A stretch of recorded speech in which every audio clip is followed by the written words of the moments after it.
சக்தி அக்காமா, சக்தி என்னாச்சு? உங்க அப்பா சர்ஜரிக்கு பணம் கிடைச்சிருச்சா? அம்மா, அத பத்தி நினைச்சு நீங்க பதட்டப்படாதீங்க. அப்பாவோட சர்ஜரிக்கு நான் பணம் கட்டிட்டேன். அவருக்கு ஒண்ணும் ஆகாதுமா. நீங்க முதல்ல தைரியமா இருங்க. அக்கா, ரொம்ப தேங்க்ஸ்க்கா.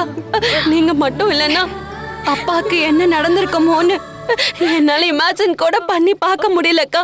லவ் யூ அக்கா.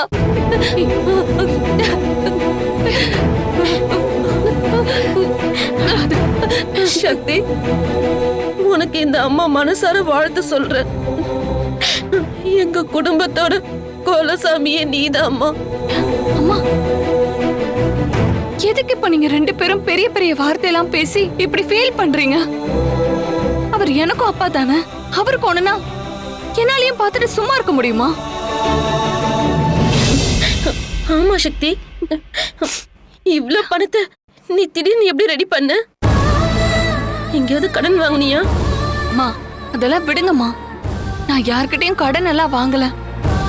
ஊருக்கு போய் நிலம் வித்த காசு இருந்துச்சுல்ல, அந்த பணத்தை எடுத்துதான் நான் அப்பாவுக்கு கட்டியிருக்கேன். அப்பா நல்லபடியா குணமாகி வந்தா போதும்.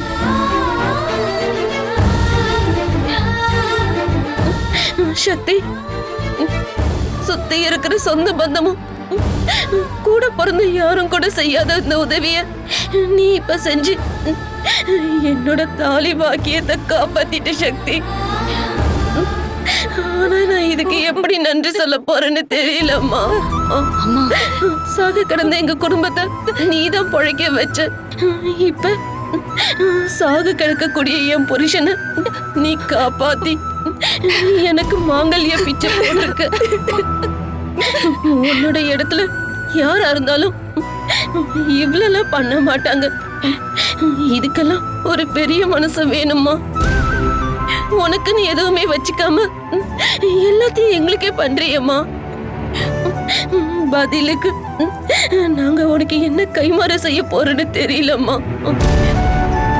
வயசுல நீ சின்னவளா போயிட்ட. இல்லனா கால்ல கூட விழுந்திருப்போமா? என்னம்மா நீங்க இப்படி பெரிய பெரிய வார்த்தையெல்லாம் பேசுறீங்க? அவர் என்னோட அப்பா அம்மா. என் அப்பாவை காப்பாத்த வேண்டியது ஒரு பொண்ணா என்னோட கடமை. அந்த கடமையை தானே நான் செஞ்சிருக்கேன். நீங்க என்னமா என்ன பிரிச்சு யாரோ மூணாவது மனுஷகிட்ட பேசுற மாதிரி பேசிட்டு இருக்கீங்க? அவர் என்னோட அப்பா அம்மா, நீங்க என்னோட அம்மா. இதோ இங்க நிக்கிறாங்களே ரெண்டு பேரும் என்னோட தங்கச்சிங்க. உங்களுக்கு ஒண்ணுனா அத நான் பண்ணாம வேற யார் பண்ணுவா?